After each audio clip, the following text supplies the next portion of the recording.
Friends आज आम चाम पार्ट 13 जो इरिगेशन डिपार्टमेंट हम लगा exam say junior assistant 2020 aptitude and reasoning section खी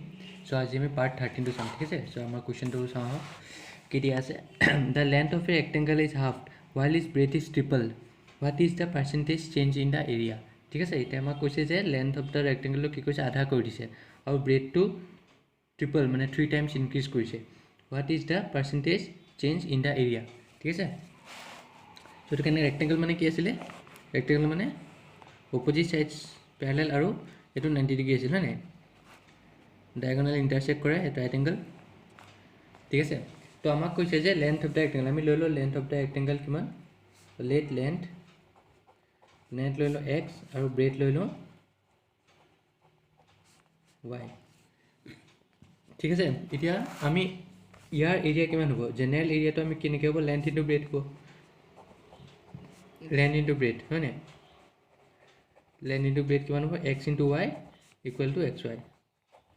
ये हल लेंथ इनटू ब्रेथ। इतना आमक कैसे length of the rectangle is half इतना लेंथ तो कि आमक length of the rectangle half x आছিলে याक हाफ कर कि x/2 हम है ना तेने ब्रेथ तो किमान हम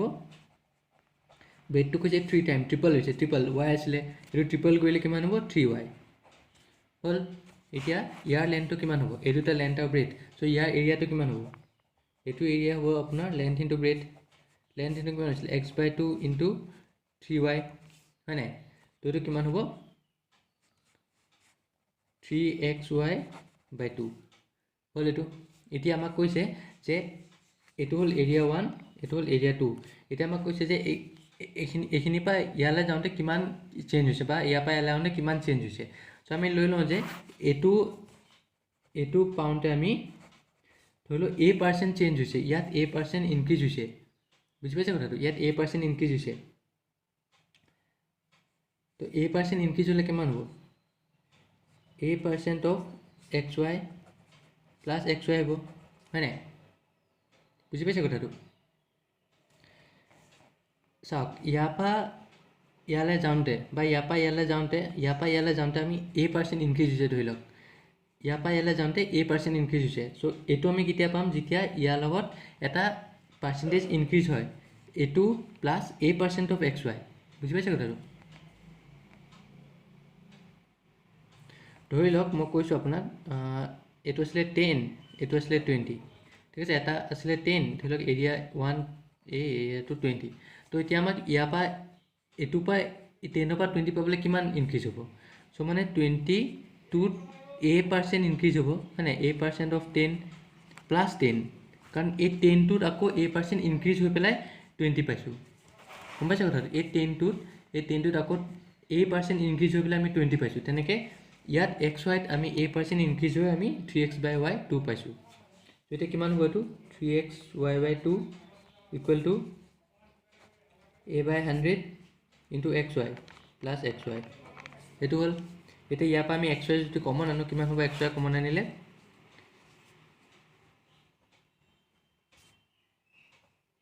xy যদি কমন আনো কি হ'ব a/100 প্লাছ 1 হয় নাই তো xy কেঞ্চেল হ'ল। এতিয়া কিমান থাকিলে 3/2 মানে কিমান লিখিব পাৰোঁ আমি 1.5 লিখিব পাৰোঁ 3/2 মানে 1.5 লিখিব পাৰোঁ ইকুৱেল টু a/100 প্লাছ 1 এই 1.5 মাইনাছ 1 কিমান হ'ব এইটো যদি ইফালে যায় আপোনাৰ ইয়াত দেখাই দিছোঁ 1.5 মাইনাছ 1 ইকুৱেল টু a/100 হ'ল 1.5 মাইনাছ 1 কিমান 0.5 ইকুৱেল টু a/100 এতিয়া a ইকুৱেল টু কিমান হ'ব 0.5 ইনটু 100 কিমান হ'ব এইটো 50%। চ' ইয়াৰ পৰা ইয়ালৈ যাওঁতে আপোনাৰ 50% ইনক্ৰিজ হৈছে এইটো মনত থ'ব বুজি পেলাই কথাটো কেনেকৈ কৰিলোঁ সেইটোৱে খালি এইটোত পালোঁ আপুনি জেনেৰেল এৰিয়াটো ইয়াত পালোঁ আপুনি আপোনাৰ যোনটো ইনক্ৰিজ হৈ পেলাই এৰিয়াটো এতিয়া কৈছে যে এইটোৰ লগত আমি কিমান পাৰ্চেণ্ট ইনক্ৰিজ কৰিলে আমি এইটো পাম। চ' এইটো কেতিয়া পাম যেতিয়া আমি এইটোৰ লগত এটা a% ইনক্ৰিজ কৰি দিছোঁ যেনেকৈ ডিছকাউণ্ট হয় তেনেকৈ গম পাইছে বুজি পাইছেনে যে ডিছকাউণ্ট দিয়ে যে আপোনাৰ 20% ডিছকাউণ্ট দিয়ে 30% ডিছকাউণ্ট দিয়ে তেতিয়া কি কৰোঁ আমি তেতিয়া সেইটো প্লাছ ধৰি লওক আপোনাৰ এটা শ্বপিং এটা কিবা আপোনাৰ ধৰি লওক চাৰ্ট এটা আছিলে সেইটোত আছিলে আপোনাৰ 800 ঠিক আছে 800ত দিয়া আছিলে 30% ডিছকাউণ্ট এতিয়া আমি টোটেল ভেলুটো কেনেকৈ উলিয়াম 800 মাইনাছ 30% অফ 800 আছিলে হয়নে এনেকৈ উলিয়াওঁ 800ৰ পৰা আকৌ 30% অফ 800 উলিয়াই মাইনাছ কৰি দিওঁ সেই তেনেকৈ এইটোত ডিফাৰেঞ্চ হৈছে এইটোত ইনক্ৰিজ হৈছে ইনক্ৰিজ হওঁতে এইটোৰ লগত আপুনি a% অফ যোনটো দিয়া আছে সেইটো কৰিলে হ'ল a% অফ ইনক্ৰিজ এইটোৰ লগত a% ইনক্ৰিজ হৈ পেলাই আমি এইটো পাইছোঁ সেইকাৰণে আমি আমাক উলিয়াইছে যে a%টো কিমান হ'ব a টো কিমান হ'ব চ' a টো 50% ইয়াৰ লগত যেতিয়া আমি 50% অফ এইটো উলিয়াই কৰোঁ তেতিয়া আপুনি কিমান হ'ব 3xy/2 পাম ইয়াৰ লগত 50% অফ কৰি দিলে হ'ল বুজি পালে সেইটো হ'ল নেক্সট চাওঁ কি দিয়া আছে a is 2 years older than b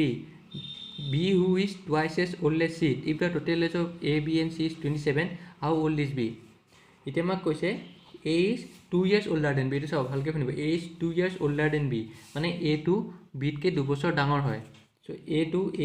a হ'ল is হ'ল 2 years older than b মানে b তকৈ 2 years ডাঙৰ হয় 2 + b আমি এইটো b + 2 লিখি দিলোঁ ঠিক আছে একে হয় এতিয়া আমাক কৈছে b who is twice as old as c তে b who is twice as old as c মানে সেইটো twice c টো twice হ'ব মানে twice c হ'ব এই দুটা মনত হ'ব twice আৰু 2 years older than b এই দুটা a লাইনটো মনত হ'ব এইটো চাওক a is 2 years older than b ইয়াত প্লাছ হৈ আছে আৰু ইয়াত twice হ'লে twice thrice হ'লে এইটো মাল্টিপ্লাই হ'ব ঠিক আছে এতিয়া total age of a b and c is 27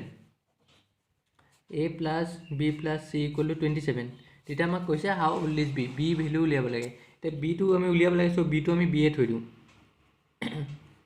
এতিয়া a টো ঠাইত কি লিখিব পাৰিম b plus 2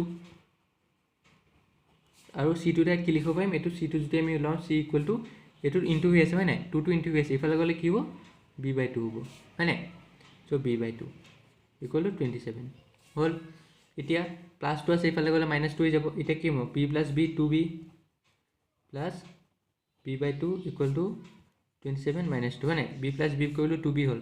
plus b/2 থলো plus 2 ইফালে গলো 27 minus 2 ঠিক আছে এটা যদি আমি এলসিএম লওঁ কি আছে 1 আৰু 2 এলসিএম ললো 2 1 2 যা 2 2 into 2 4b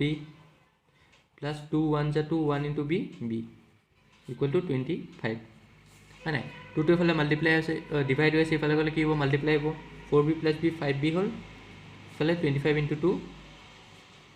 50 হল এতিয়া b টো কি হ'ব 50/5 তলত গুচি যাব b টো মাল্টিপ্লাই আছে ইকুৱেল সাইন ইফালে গলে তলত যাব 10 সো b ইকুৱেল টু কিমান হ'ল 10 ইয়াৰ্স বুজি পালে b equal to 10 years so b equal to কিমান হ'ব 10 ইয়াৰ্স ঠিক আছে ও এইটো চাওক এইটো প্ৰবলেম দি আছিল 50% ইনক্ৰিজ হ'ব দে এইটো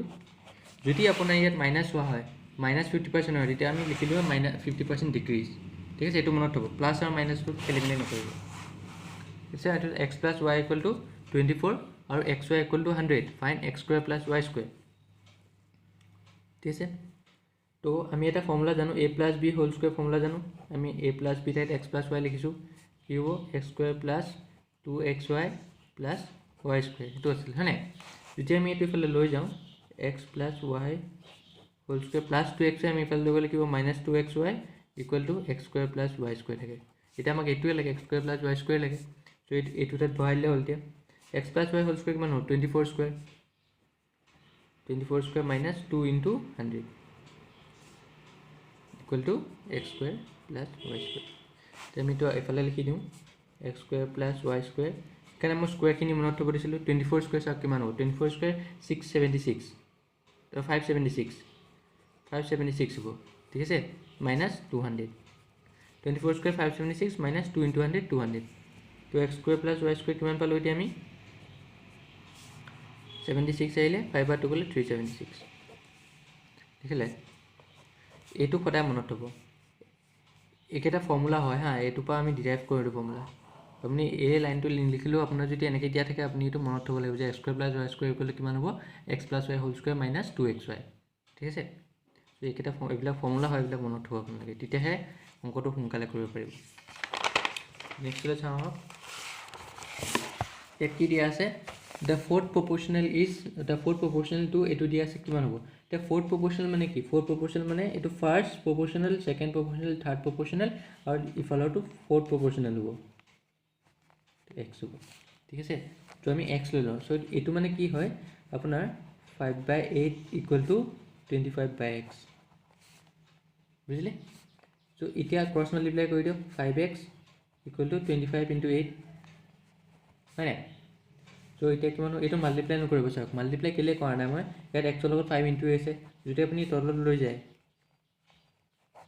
কিমান হ'ব 5 কেঞ্চেল যাব পাৰিম সেইকাৰণে মাল্টিপ্লাই কৰা নাই এনেকুৱা ডাঙৰ থাকিলে তেতিয়া আপুনি মাল্টিপ্লাই নকৰাই ভাল কাৰণ ইফালে দি কেঞ্চেল যাব চ' এইটো কিমান হ'ল 40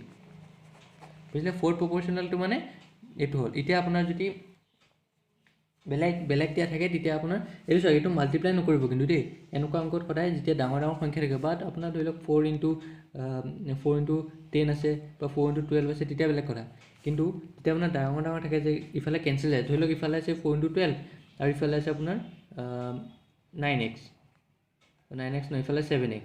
= 4 × 12 চ' তেতিয়া আপুনি মাল্টিপ্লাই কৰিব পাৰে কাৰণ 7 দি কেঞ্চেল যাব নোৱাৰে দুটা কাৰণ ইয়াত 5 দি এটা কেঞ্চেল গৈ আছে চ' সেইকাৰণে মই মাল্টিপ্লাই কৰা নাই জাষ্ট খালি ডিভাইড কৰি পেলাই কেঞ্চেল কৰি দিছোঁ ঠিক আছে আনচাৰটো আপোনাৰ 40 এইটো কি দিয়া আছে চাওক এইটো আপোনাৰ চিম্পলিফাই কৰিব লাগিব এতিয়া এইটো 91.99 আমি লিখিব পাৰোঁ 92 হয় নাই 95 আমি 95 লিখিছোঁ মাইনাছ 88.99 আমি কি লিখিম 89 ইনটু 91.99 92 প্লাছ 84 এতিয়া আমি এইটো ওলাব লাগিব এইটো চাওক এইটো যদি আপুনি ডিভাইড কৰে 92 যদি 95 দি ডিভাইড কৰিম আপোনাক বস্তু দেখাই দিছোঁ 92 95 দি ডিভাইড কৰিলে কিমান হ'ব